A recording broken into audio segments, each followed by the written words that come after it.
Fala, Dantas. Olha,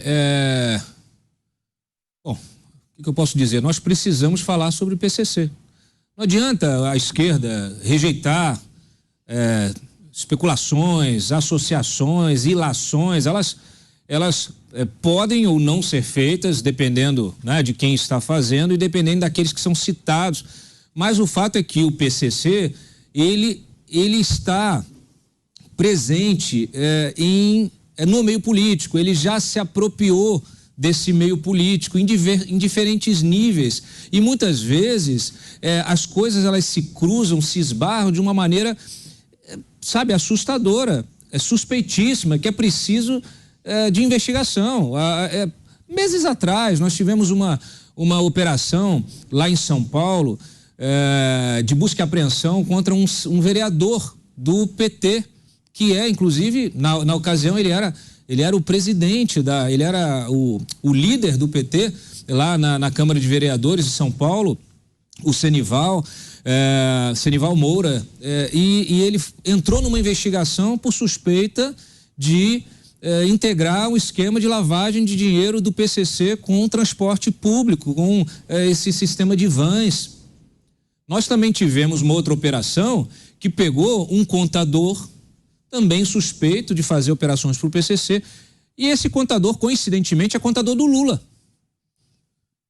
do filho, da família, é alguém, inclusive, que já foi até citado e ouvido na Lava Jato, quando as investigações eram feitas lá em relação até um apartamento conjugado ao apartamento que o Lula vivia em São Bernardo do Campo, e que havia suspeita de que aquele apartamento era dele, porque ele pagava um aluguel, mas não se descobriu o pagamento, e aí só surgiram recibos, havia suspeita de que esses recibos eram falsos, e aí surgiu o nome do contador. Esse contador teve bens bloqueados, teve mais de 16 milhões de reais bloqueados por suspeita de envolvimento com o PCC. E aqui eu não estou fazendo ilação de que, então o contador do Lula é o contador, não, do PCC, não.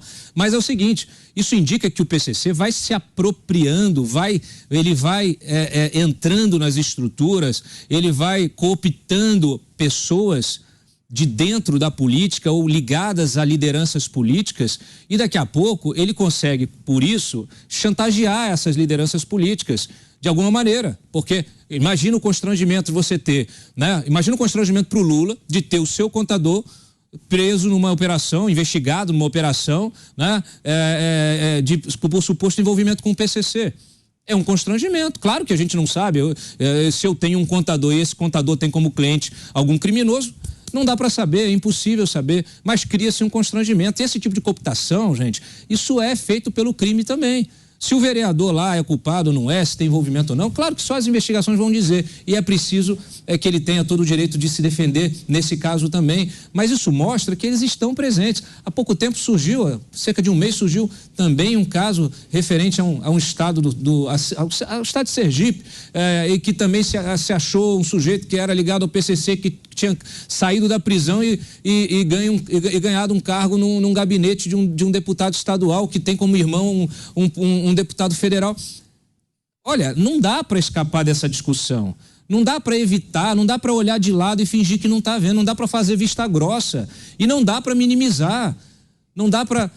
tem que ser... Olha, o que me surpreende, o que me assusta nessa discussão toda é justamente a timidez com que os políticos de esquerda, Gleisi, Dino e afins, tratam esse tema. Eles tinham que estar tão solidários ao Moro como os outros que estão lá agora, nesse momento no plenário, se solidarizando ao ex-juiz, hoje senador. Essas pessoas, todas elas correm o risco de virar alvos do PCC em algum momento, ou alvos de outra organização criminosa. O que não falta no Brasil são organizações criminosas. Então esse silêncio, essa relativização das coisas, isso a gente não engole como sociedade. É preciso realmente que o Congresso use esse episódio, se debruce sobre ele e faça com que ele realmente seja um divisor de águas no enfrentamento à criminalidade organizada no Brasil.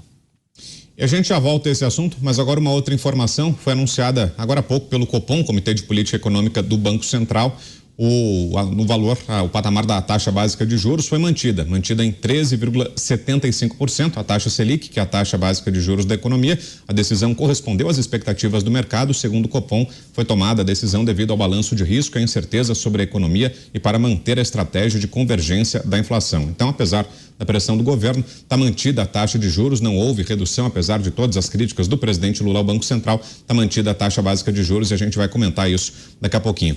A gente segue agora falando sobre essa postagem que fez a presidente do PT, a deputada Gleisi Hoffmann, sobre o caso Sérgio Moro. Diga lá, Pavê. Não, eu fico espantado. Essa postagem dela é um chamado retweet comentado de uma jornalista independente, que de independente não tem porcaria nenhuma. Ela diz o seguinte, que foi esse post aí de baixo, né? Hoje o governo Lula desbaratou uma quadrilha que tinha como alvo o Sérgio Moro, ou seja, protegeu o seu maior inimigo.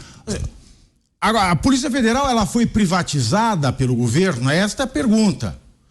Porque não foi o governo Lula que desbaratou porcaria nenhuma. Quem desbaratou foi a Polícia Federal. A Polícia Federal, ela está sob a pasta do ministro da Justiça e da Segurança Pública, mas essa operação, ela vem antes, ela vem muito antes de Lula assumir a presidência do Brasil. A Polícia Federal, os seus agentes, não são políticos, portanto, não fazem parte do governo. Não se pode privatizar a polícia. Quando nós privatizarmos a Polícia Federal, nós estaremos vivendo num estado fascista. De duas uma, ou a Sinara está insinuando que nós somos um estado fascista, a ponto de que a polícia de Lula protegeu o maior inimigo, ou ela está cometendo um equívoco danado com esse tweet. E me irrita profundamente ver a palavra civilidade sendo usada por Gleisi Hoffmann. Sérgio Moro teve Sérgio Moro teve uma aula de civilidade do presidente Lula. Civilidade? Que civilidade? Não há civilidade, primeiro, em cumprir o seu papel. Não há civilidade em rir da cara do outro. Não há civilidade nenhuma em quase nenhuma das atitudes que Gleisi Hoffmann toma. É um absurdo. Nós não podemos nos acostumar com o discurso do ódio.